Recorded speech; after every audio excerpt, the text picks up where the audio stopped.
Yo en realidad batallé un poquito en ponerle el título a esta predicación. El punto de esta predicación es ¿por qué a veces hacemos cosas buenas para Dios, hermanos, pero no salen bien? A veces no salen bien las cosas. Entonces el pasaje que vamos a leer, hermano, trata de algo que David quiso hacer para Dios, pero murió un hombre. Entonces las cosas no salieron bien. Entonces la otra tiene obligación. O sea, cuando yo pensaba, ¿cómo le llamo a esta predicación? Tiene Dios obligación de bendecir todo lo que nosotros hacemos con buen corazón, sinceramente, para Dios. Todas estas cosas son las que yo meditaba, hermano, ¿verdad? Y yo decía, ¿cómo le pongo a esta predicación? O no es suficiente hacer obras buenas. Pero yo decía, bueno, eso se puede malinterpretar, ¿verdad? Bueno, la cuestión, hermanos, es que vamos a meditar en la palabra de Dios, ¿verdad? Yo sí le puse, tiene Dios la obligación de bendecir todo lo que hacemos en su nombre. Es la parte 1, ¿verdad? Segunda de Samuel, capítulo 6. Y vamos a leer los primeros 14 versículos, hermanos. ¿Ya están listos todos? Dice, David volvió a reunir a todos los escogidos de Israel, 30,000. Y se levantó David y partió de Baala, de Judá, con todo el pueblo que tenía consigo, para hacer pasar de ahí el arca de Dios, sobre el cual era invocado el nombre de Jehová de los ejércitos, que mora entre los querubines. Pusieron el arca de Dios sobre un carro nuevo y la llevaron de la casa de Abinadab, que estaba en el collado y Usa y Ahío, hijos de Abinadab, guiaban el carro nuevo. Y cuando lo llevaban de la casa de Abinadab, que estaba en el collado con el arca de Dios, Ahío iba delante del arca. Y David y toda la casa de Israel danzaban delante de Jehová con toda clase de instrumentos de madera, de haya, con arpas, salterios, panderos, flautas y címbalos. Cuando llegaron a la era de Nacón, Usa extendió su mano al arca de Dios y la sostuvo, porque los bueyes tropezaban. Y el furor de Jehová se encendió contra Usa, y lo hirió allí Dios por aquella temeridad, y cayó allí muerto junto al arca de Dios. Y se entristeció David por haber herido Jehová a Usa, y fue llamado a aquel lugar Pérez Usa hasta hoy. Eso Pérez Usa quiere decir el quebrantamiento de Usa. 9 dice, y temiendo David a Jehová aquel día, dijo, ¿cómo ha de venir a mí el arca de Jehová? De modo que David no quiso traer para sí el arca de Jehová a la ciudad de David, y la hizo llevar David a la casa de Obed Edom Geteo. Y estaba el arca de Jehová en casa de Obed Edom Geteo 3 meses, y bendijo Jehová a Obed Edom y a toda su casa. Y fue dado aviso al rey David, diciendo, Jehová ha bendecido la casa de Obed Edom y todo lo que tiene, a causa del arca de Dios. Entonces David fue y llevó con alegría el arca de Dios de casa de Obed Edom a la ciudad de David. Y cuando los que llevaban el arca de Dios habían andado 6 pasos, él sacrificó un buey y un carnero engordado. Y David danzaba con toda su fuerza delante de Jehová, y estaba David vestido con un efod de lino. Entonces, fíjense, hermano, esta era una cosa muy importante. El arca de Dios representaba la presencia de Dios. No era cuestión de buena suerte, no eran supersticiones, era la presencia de Dios representada en el arca de Dios. Es más, hermanos, cuando uno se va al primer libro de 1 Samuel, se cuenta, hermanos, que los israelitas salen a una pelea contra los filisteos. Eso está entre el capítulo 4 y el capítulo 6. Si usted lee esa historia, me gustaría que usted lo leyera, hermano, en su casa. Pero el primer día salen a la batalla y pierden la batalla. Y el segundo día dice, hay que traer el arca de Dios. Y traen el arca de Dios, y los filisteos, que no están muy lejos de ellos, oyen al pueblo de Israel gritando de júbilo, porque dicen, el arca de Dios está con nosotros y ahora vamos a salir a la guerra con el arca de Dios. Y los filisteos se llenan de miedo, hermanos. Dicen, el Dios de los judíos está con ellos. Dice, ahora, ¿quién podrá defendernos? Ese versículo me recuerda a alguien, ¿verdad? ¿Quién nos puede ayudar? ¿Cómo vamos a ganar esta guerra? Entonces, hermanos, aunque salen con el arca de Dios, pierden esa batalla porque Dios no se agradaba de ellos en ese momento que ellos vivían, hermanos. Y es más, los filisteos capturan el arca de Dios y se la llevan, hermanos. Y entonces hay una gran tristeza en el pueblo de Israel porque se habían llevado el arca de Dios. Luego ellos regresan el arca de Dios, los filisteos regresan el arca de Dios porque se queda con ellos y la meten al templo del dios de ellos, de Dagón. Y se la ponen en el templo de Dagón y Dagón aparece, hermano, botado al día siguiente. Vuelven a levantar a Dagón y al día siguiente aparece Dagón botado nuevamente. Y al día siguiente, después de eso, aparece Dagón no solamente botado, sino con las manos y los pies quebrados.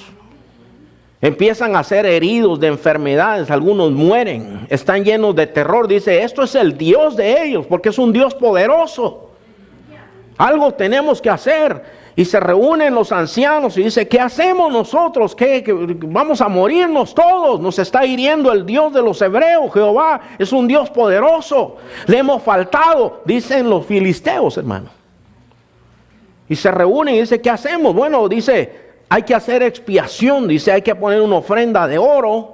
Hay que hacer un carro nuevo, tener unas vacas que nunca han parido, dice, y en ese carro lo vamos a guiar para que se vaya, dice, de aquí, ya el arca de Dios. Y eso lo hacen, hermano, y entonces ya regresa el arca de Dios al pueblo de Israel. Bueno, y hasta ahí en la historia se queda en un lugar por muchos años y David quiere traer el arca de Dios ahora a la ciudad de David. Entonces, eso es el contexto de lo que está pasando hasta aquí, hermanos. Ahora yo puedo decir, es bueno lo que quería hacer David, ¿o no? Claro que es bueno. Traer el arca de Dios era muy importante, hermano. El arca de Dios era muy importante, pero la manera importa. Es decir, hermano, que no todo lo que nosotros hacemos sinceramente para Dios necesariamente está correcto. Mire, hermano, sin aludir a nadie, pero Dios tiene sus maneras exclusivas en las que tenemos que buscarlo nosotros a Él. Nosotros no podemos buscarlo a Él como nosotros querramos. A nosotros nos inculcaron una manera de buscar a Dios en las religiones de nuestros padres. Muchos de los que estamos aquí nos dijeron diferentes cosas, hermano, pero la Biblia nos enseña otra diferente. A mí me enseñaron, hermano, a confesarme con un sacerdote. La Biblia no me enseña nada de eso, hermano.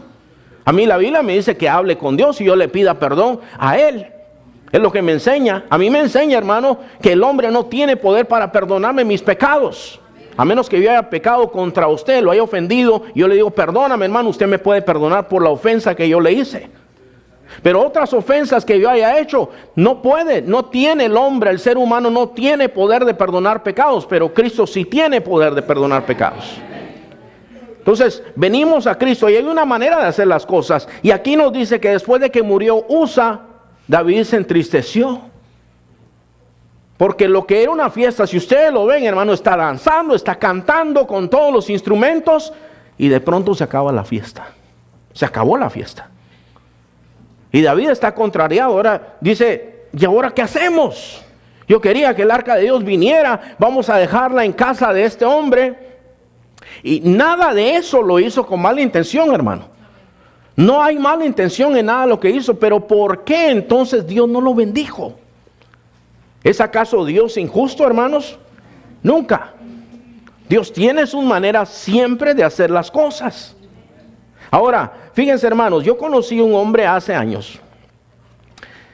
Cuando yo lo conocí, ese hombre vendía música del mundo ahí en el Summit. Puros corridos, puras cosas así. Vendía ahí en el Summit. Y un día empezamos a conversar y me dice, yo soy hermano en Cristo, me dice. Y le dije yo, ¿de veras? Es más, yo soy pastor, me dijo. Doble wow, dije yo. ¿De veras? Me dice, sí. Lo que pasa, me dice, es que yo planeé mi vida alrededor de todo, de Dios, me dice. Yo fui al instituto bíblico. Yo estuve varios años estudiando y mi pensamiento es, voy a ir a estudiar, a capacitarme para servir a Dios. Después de ahí, voy a ir a pastorear una iglesia. Él planeó todo lo que él quería hacer para Dios.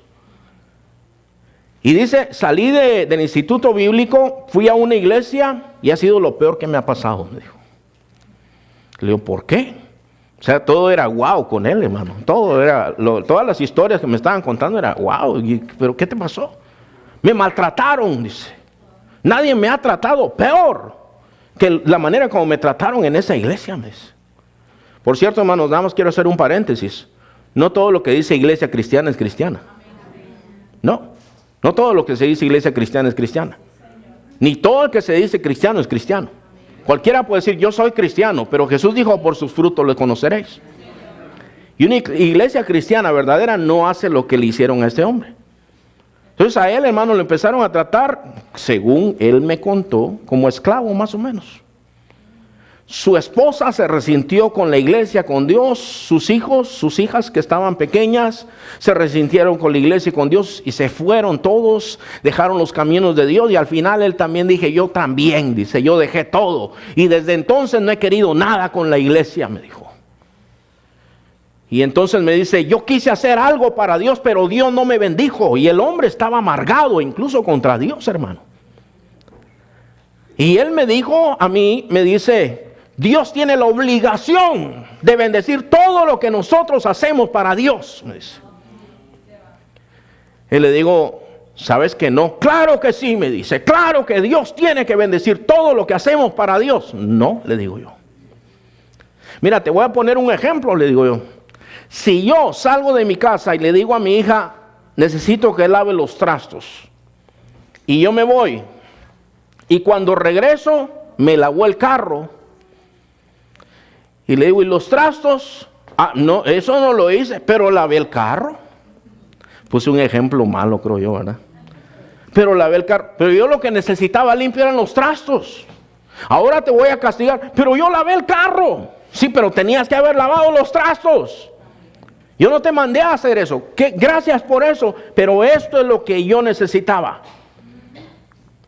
Entonces, nosotros, hermanos, en la vida cristiana, no decidimos qué vamos a hacer para Dios. Y quiero hacer otro paréntesis, para que nadie me salga con cosas, porque yo he oído unas cosas, hermano, que nadie me diga después, o sea, que yo tengo que dejar de fumar. Le voy a preguntar a Dios si tengo que dejar de fumar. Tabaco y marihuana. Le voy a preguntar. No estés preguntando lo que ya sabes. Lo que ya sabes no estés preguntando. Señor, ¿será que me uno al evangelismo? Pues si es un mandato que está en la Escritura. ¿Por qué estás preguntando lo que ya sabes? O sea, hay cosas que nosotros ya sabemos. ¿Dejo el adulterio, Señor?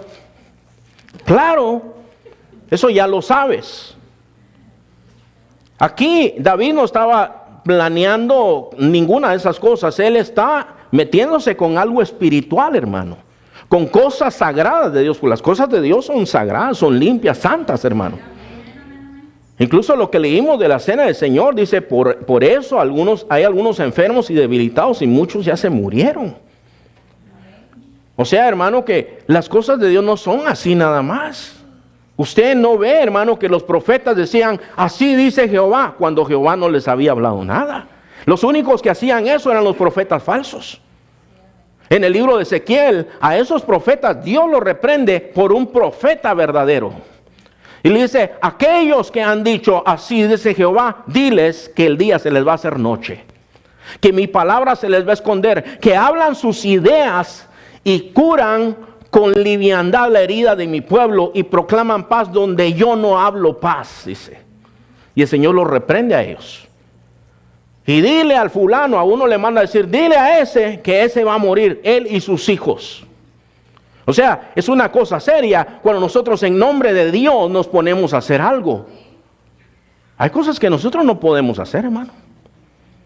¿Sabe, hermano, que nosotros somos cristianos, tenemos el Espíritu Santo, pero somos independientes, muchos de nosotros? Muchas veces nosotros hacemos lo que a nosotros nos parece bien y no es así. Entonces, hermano, Dios es el que determina lo que es necesario hacer.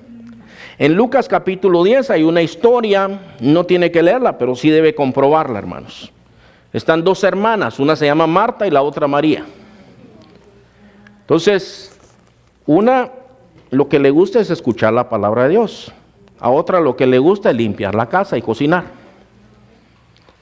No sé si a las dos les gustaría, tal vez a las dos les gustaba.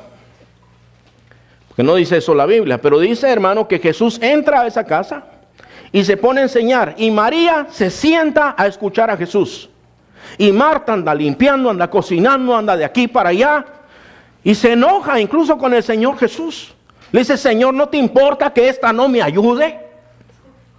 ¿Por qué no le dices que me ayude? Y Jesús le dice, Marta, estás turbada con muchos quehaceres, le dice. Pero solo una cosa es necesaria, usa esa palabra. Y María ya la escogió y no se la voy a quitarles. El Señor sabía lo que hacía, hermano. El Señor no entró muchas veces en muchas casas. Y ese día entró a la casa de Marta y de María. Y lo que era necesario ese día era sentarse a oír lo que tenía que decir el maestro. Igual con nosotros, a veces nosotros nos pican los pies, hermanos. No a muchos, ¿verdad? Y las manos, pero ¿qué voy a hacer para el Señor? ¿Qué voy a hacer? No, espérate, a veces tienes que sentarte a escuchar, a oír, ¿qué tiene Dios que decirme a mi vida? ¿Qué quiere Dios qué quieres que yo haga? Y créeme, hermano, que muchas cosas no van a tener que ver con ir al campo misionero. Van a empezar con tu casa. A ver, busca en tu casa las inmundicias que tienes. Busca las suciedades que estás haciendo, las suciedades que estás viendo, las cosas que estás hablando. Examina. Y ahí empieza el Señor con nuestras propias vidas, hermano. Nosotros a veces queremos ir a arreglar todo allá afuera, arreglarle la vida a todos, y nuestras vidas a veces son un desastre, hermano.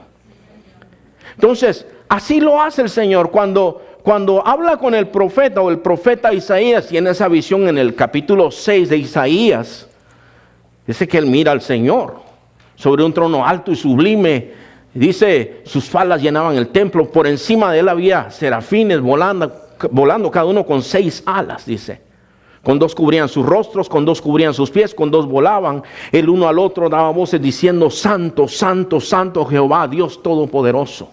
Toda la tierra está llena de su gloria. Y los quiciales de las puertas, como las bisagras de unas puertas gigantes, dice, se estremecían a la voz del que clamaba. ¿Y sabe qué fue lo primero que hizo Isaías, hermano? Dijo, ahorita me voy a ir a predicar, ¿no? Ay de mí que soy muerto, dice, porque soy hombre inmundo de labios y habito en medio de un pueblo que tiene labios inmundos. Y han visto mis ojos a Rey Jehová de los ejércitos. Nunca se había sentido redarguido, nunca había visto su pecado, pero ese día Dios le enseña su pecado. Y el pecado del pueblo, y le da una carga, y Dios lo limpia, él se arrepiente de su pecado. Dice, entonces voló hacia mí uno de los serafines, tomando del altar con unas tenazas un carbón encendido, y lo puso en mi boca, dice. ¿Y dónde estaba su pecado, hermano? En su boca. Lo puso en mi boca y dijo, he aquí que es quitada tu culpa y limpio tu pecado. ¿Te das cuenta, hermano? Esas son las cosas de Dios, porque Dios es el jefe, hermano. Nosotros no. Lo primero que Dios quiere con nosotros es nosotros mismos. Dame, hijo, tu corazón, dice el Señor. Miren tus ojos por mis caminos. Dame tu corazón. No tu billetera. Tu corazón, dame tu corazón. Y el Señor tocó sus labios. Y después, dice Isaías, después oí la voz del Señor que decía, ¿a quién enviaré? Ahí sí. ¿Quién irá por nosotros? Yo dije, yo, Señor, heme aquí, envíame a mí. Ve y dile a ese pueblo y no te van a oír, le dice. Y de todas maneras fue. Porque había habido un trato con Dios, ya había visto la gloria de Dios, el poder de Dios, y fue con convicción, sabía lo que tenía que hacer, hermano. Pero Dios es el que determina las cosas. Hay 2 pasajes que quiero que busquen, hermanos. Uno está en Filipenses 2 y otro está en Efesios 2. Filipenses 2:3, hermanos. ¿Cuántos se esforzaron hoy para venir aquí, hermanos? Que tal vez te sobrepusiste a cosas o vienes medio malito de alguna cosa ahí. Pero dijiste, me voy a ir, hermano, de todas maneras, voy a ir, tengo que ir. Va a haber bendición, yo voy a ir. Bueno, Filipenses 2:13 dice, porque Dios es el que en vosotros produce el querer como el hacer por su buena voluntad. Entonces tú llegaste aquí por la voluntad de Dios. Dios te esforzó y tú llegaste. Por eso viniste tú hoy, hermano. Y el otro pasaje está en Efesios capítulo 2, versículo 10. Y dice ese pasaje así, hermanos, porque somos hechura suya, creados en Cristo Jesús, para buenas obras, las cuales Dios preparó de antemano para que anduviésemos en ellas. Fíjense, aquí está nuestro hermano Arturo. ¿Dónde está el hermano Arturo? Allá adentro. No, hermano, no solamente quería saber dónde estabas, hermano. Pero el hermano Arturo, los hermanos que están aquí, ¿verdad? Trabajan en plating, ¿verdad? Hacen como esa base, hermanos, donde va la construcción. Van son unas maderas, ¿verdad? Que ponen, que van unos tornillos ahí. Y sobre eso ya se levanta la casa. Entonces ellos dejan preparado el trabajo para los otros que vienen. La Biblia aquí dice que Dios preparó obras para que nosotros anduviéramos en ellas. Ahora, nadie puede empezar a construir a menos que esté el plating. ¿Qué pasa si lo hacen sin plating? No sirve. No sirve. Es el fundamento. De ahí para adelante sigue la construcción. Imagínense que lleguen los del techo a las 5 de la mañana y dicen, ya construimos el techo. ¿Cómo van a construir el techo si no hay ni siquiera base? No hay ni paredes. ¿Dónde pusieron? Pues ya, y después ustedes lo suben ahí. ¿Cómo va a ser eso? Están locos ustedes. Así hacemos nosotros, hermano. Nosotros hacemos lo que se nos da la gana. Aquí la Biblia dice, nosotros fuimos creados en Cristo Jesús para buenas obras, las cuales Dios preparó de antemano para que nosotros anduviésemos en ellas. De manera que las obras que nosotros hacemos, Dios las preparó para nosotros. Y esto es muy importante, hermano, porque nosotros no podemos hacer nada más las cosas por un buen corazón. Recuerdo que hace unos años, hermano, nosotros estábamos en otro edificio. El hermano, el pastor con el que compartíamos ahí, quiso hacer una caminata en donde participaran varias iglesias. Y le llamó algo así como peleando contra el hambre, una cosa así, no me acuerdo cómo se llamaba. Bueno, el Unity Walk se llamaba, la caminata de la unidad, pero esa unidad supuestamente tenía un propósito, ¿verdad? Dice, bueno, dar de comer a los pobres. Y entonces yo recuerdo que reunió algunas iglesias y dijo, hermanos, hay que poner dinero, pero no todos podíamos poner dinero, era algo así como, no me acuerdo si eran $2,000, $3,000 que había que dar, y yo le digo, no, pues yo no puedo, hermano. Y bueno, él empezó a sufragar los gastos. Me recuerdo que invitó mucha gente y fue muchísimo dinero, mucho dinero. Yo sospechaba que había sido así. Y yo tuve un sueño, como un mes después tuve un sueño, y yo lo veía a él, que él tenía un negocio en un mall. Y había una línea de gente que salía de ese negocio, hermano, y llegaba, y él estaba sudando, y abría la caja registradora y daba dinero, y llegaba otro y les daba dinero, pero él miraba preocupado, sudando. Y yo me desperté. Y esa mañana él llegó a mi casa. Ya no estábamos en ese tiempo compartiendo el edificio.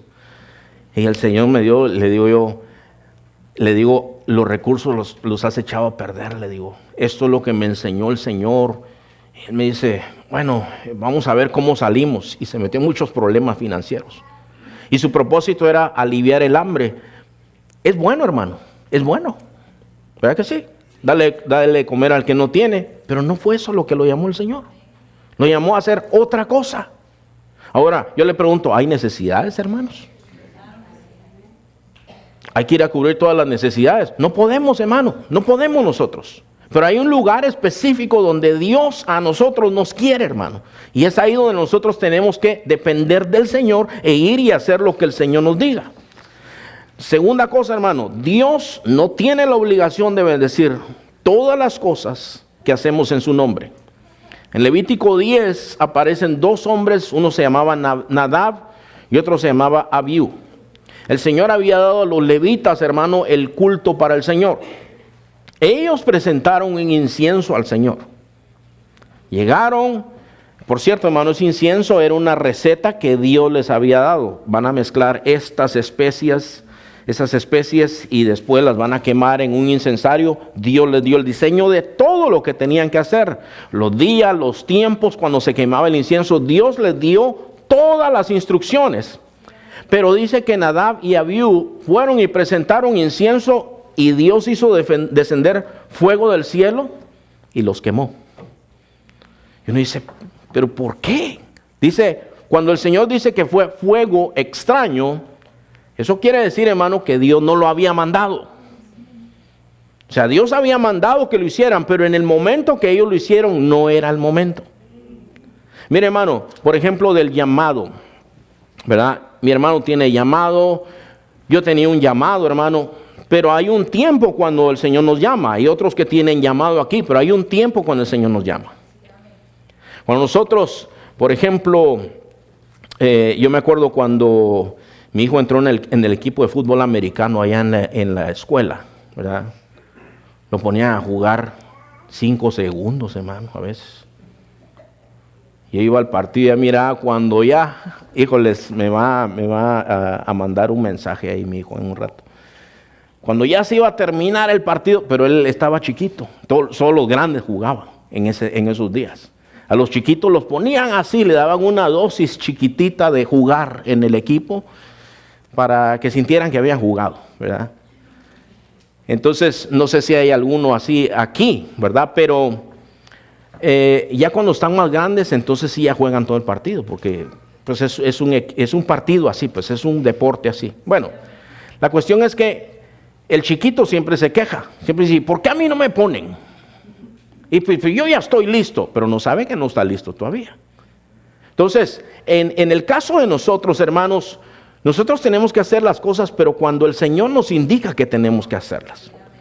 Hay dos problemas, hermano, que nosotros vemos aquí. En el capítulo 6 de 2 de Samuel, hay una cuestión aquí, hermanos, que dice el versículo 2 de 2 de Samuel 6, dice, y se levantó David y partió de Baala de Judá con todo el pueblo que tenía consigo para hacer pasar de ahí el arca de Dios, sobre el cual es invocado el nombre de Jehová de los ejércitos, que mora en donde, hermanos, entre los querubines. Entonces, donde nosotros vivimos y donde vive Dios son dos lugares muy diferentes, hermano.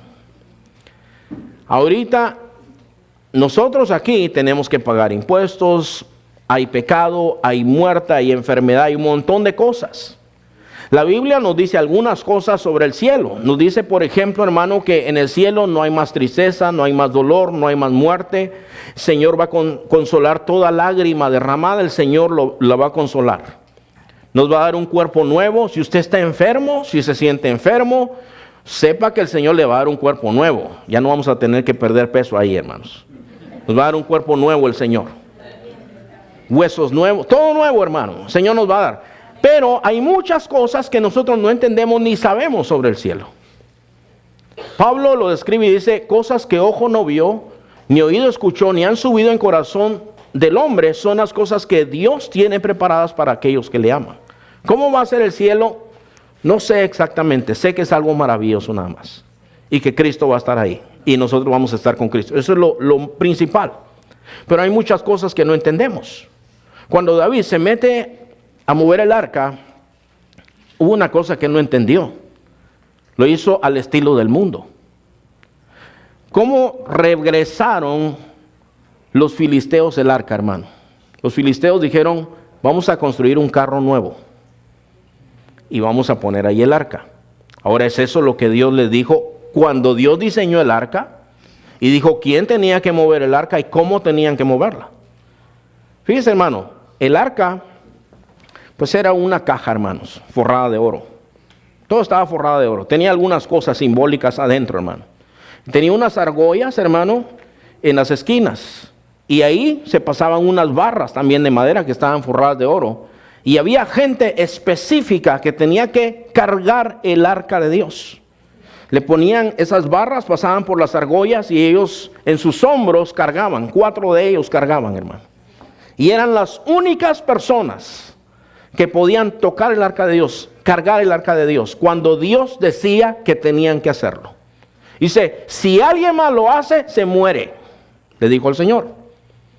Cuando nosotros encontramos una malla con una calavera ahí, hermano, que dice, peligro, no toque. Si toca y usted vio eso, usted tiene la culpa. Y aunque hagamos café y todo, usted tiene la culpa. Nadie le quita la culpa. Este fue un pecado de ignorancia, de descuido, hermano. Están en una fiesta, pero luego se muere un hombre. ¿Eso es serio, hermano?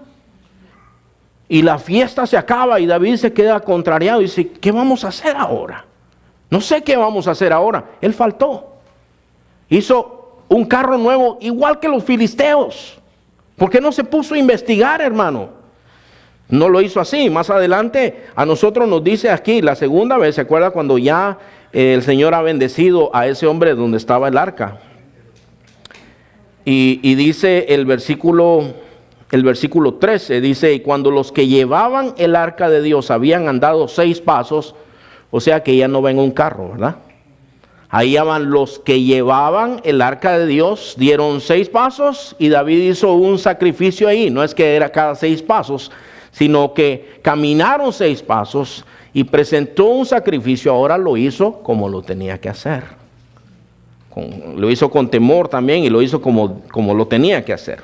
La otra cosa, hermano, dice en el versículo 3 hay una cosa que es muy importante. Pusieron el arca de Dios sobre un carro nuevo y la llevaron de la casa de Abinadab. Bueno, eso ya lo vimos. Ok, entonces, uno de los errores es que se olvidaron que Dios es el Dios del cielo, hermano, que habita entre los querubines. Transportaron el arca de una manera incorrecta, de una manera que no tenían que transportarla. La tercera cosa, hermano, los buenos deseos, reverencia y alegría no son suficientes, hermanos. No son suficientes. Tenemos que hacer las cosas como Dios a nosotros nos dice. Versículo 4 y versículo 5, cuando la llevaban de la casa de Abinadab, que estaba en el collado con el arca de Dios, ahí iba delante del arca, y David y toda la casa de Israel danzaban delante de Jehová con toda clase de instrumentos de madera, de haya, con arpas, salterios, panderos, flautas y címbalos. Debían de traer el arca a la manera de Dios. De otra manera fracasaban, igual que nosotros. Ahora, déjeme decirle, hermano, la aplicación que el Señor me mostró respecto a esto, hermano. Hay cosas, hermano, que van a salir a la luz y a veces son dolorosas. Hay cosas que Dios ha indicado, claramente nos ha hablado a nosotros, a todos nosotros nos ha hablado, hermano. Siempre nos ha hablado el Señor. Oro constantemente, hermano, porque yo le he dicho esto varias semanas, hermano. Me preocupa la condición de algunos que entran y salen igual. Algunos todavía no son creyentes y escuchan el mensaje, lo han escuchado muchas veces, pero han endurecido su corazón. Y eso es peligroso, hermano. El Hijo de Dios, hermano, el Hijo de Dios, Dios tiene un trato con nosotros. Fíjese, hermano. Puede ser que yo haya dicho algo que usted dice, ¿cómo sabe? Pero yo no sé. Es entre Dios y usted. Pero el pecado de algunos sí va a ser descubierto en público. Mire, le voy a poner un ejemplo, hermano. El Señor en Mateo 18 nos dice algo. Nos dice, si tu hermano peca contra ti, ve y repréndele estando tú y él solos. ¿Verdad? Así dice Mateo 18. Si te oye, has ganado a tu hermano. Es decir, ya hubo una cuestión entre el hermano y yo. Yo fui a hablar con él. Mas si no te oye, dice, llévate a 1 o a 2, para que conste en boca de 2 o 3 testigos toda palabra que se ha hablado. Pero ahí hay una implicación. La cuestión es que si oye, es 1 a 1 y ya se acabó, ¿verdad, hermanos? Es una conversación entre 2 personas y se acabó. Se arreglaron y se acabó. Pero si no te oye, entonces ya llevas a esas 2 personas ¿Y qué hace el que ha pecado? Dice, ya le viniste con el chisme a estos dos. O sea, se ve expuesto. Pero si antes era una cuestión de uno, ¿verdad? Pero ahora ya está expuesto a otras dos personas. Si no los oye, tráelo a la iglesia, dice. Entonces, usted se da cuenta cómo es esto, hermano. Dios en su misericordia trata con nosotros, habla con nosotros, nos dice lo que necesitamos hacer. Le he dicho varias semanas, no se fije en el vaso. Nosotros los vasos somos frágiles, hermano. Entonces, usted escuche lo que el Señor le dice. Y lo que el Señor le dice, eso haga. Doy gracias a Dios porque hay varios que han sido obedientes, hermano. Pero algunos no han obedecido. Ahora, fíjese, hermano, David, al final de cuentas, pasó una vergüenza. Hizo un error, hermano. Hizo un error, pero grave error. Y muere un hombre. Ahora, la cuestión es que cuando Dios nos habla, la instrucción que el Señor nos da es lo que nosotros tenemos que seguir, hermanos. ¿Verdad? Dios no tiene que bendecir todo lo que hacemos en su nombre, aunque nosotros, hermano, tengamos buenos deseos, tenemos danza y júbilo y lo que usted quiera, no tiene que bendecirlo porque todo hay que hacerlo a la manera de Dios. Y la última cosa que quiero decirle, hermano, Dios ha preparado esas buenas obras para nosotros, pero son las obras que Dios ha preparado para nosotros. Mire, hermano, yo termino con esto. Hubo un hombre que se llamaba Martín Lutero. Martín Lutero, hermanos, era un hombre que era un fraile, hermano, católico. Y él buscaba de Dios, pero no había paz en su corazón. Y él en verdad quería agradar a Dios, hermano, pero no podía. A él le habían enseñado ciertas maneras de agradar a Dios. Dentro del catolicismo romano hay prácticas, hermano, en donde si uno se hace sufrir a uno mismo, le enseñan a uno que uno puede pagar por sus pecados, ganar un favor de Dios. Hay una parte en México, nunca he podido ver dónde es esto, hermano. Creo que es Michoacán, creo yo. Si usted es de Michoacán, no sé si hay alguien de Michoacán aquí. Pero estos lo que hacen, se ponen unos cinturones, hermano, que tienen unos nopales. Y aparte también van golpeándose con unas cosas, hermano, con unas cuerdas que tienen algo cortante y sangran, ¿verdad? Yo no sé si hay alguien de Michoacán aquí, que yo sé que esos lugares son grandes, hermano, pero ellos salen así, se sangran. Bueno, eso es un ejemplo. En las Filipinas se crucifican, hermano. Los filipinos se crucifican en el tiempo de la Semana Santa. Y lo hacen, hermano, para ganar algún favor de Dios, el perdón de Dios. Martín Lutero se acostaba en el piso, hermano, en la noche fría se acostaba en el piso, casi desnudo, y su enfermedad, si él se enfermaba, decía, esto yo lo ofrezco, Señor, para que tú me perdones, para que tú me des paz. Pero era un hombre que buscaba la palabra de Dios, y un día, hermano, él leyó en la palabra de Dios, el justo por la fe vivirá. Y es todo lo que leyó. Y el Espíritu Santo le enseñó, dice, él no es por obras entonces. El justo vive por la fe. Y él se entregó al Señor Jesucristo ese día. Y dijo, ya no hay necesidad de que yo haga todas estas obras para ganarme el favor de Dios. Mira, Dios a nosotros nos ama. Dios nos busca a nosotros. Aunque nosotros no le hayamos buscado, Dios nos busca a nosotros. Las obras que Dios pide, cuando el Señor anduvo en la calle, le decía a la gente, arrepiéntase, porque el reino de Dios se ha acercado a ustedes. Y estas son las obras que Dios quiere. Dice, deje el impío su camino y vuélvase al Señor, que es amplio en perdonar. El Señor tiene misericordia. Estas son obras que Dios quiere que nosotros hagamos. Y el creyente debe buscar agradar al Señor. La invitación esta tarde, hermanos, es hacer lo que el Espíritu Santo le ha hablado, hermano. Haga lo que el Espíritu Santo le ha hablado. Y la otra invitación es a venir a Cristo. Esa es una obra que Dios quiere que usted haga también. Que usted le ponga, hermano, una acción a ese deseo que usted tiene en su corazón. Vamos a ponernos de pie y vamos a orar, hermanos, en esta mañana.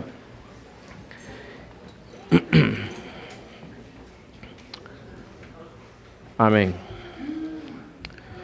Señor, esta mañana te damos gracias, Señor Padre, porque tú nos has enseñado en tu palabra, Señor Padre, lo que hacía David, Señor, como hizo, Señor, con un buen corazón, Señor, con buenas intenciones, pero no salieron bien las cosas, Señor. Mira, Padre, yo te ruego, en el nombre santo de Jesús, Padre Celestial, que tú, Padre, nos ayudes a ser sabios, Señor, a buscar tu rostro y a buscar tu presencia. David en realidad buscaba siempre, Señor, el consejo tuyo, pero esta vez no buscó tu consejo y fracasó, Padre.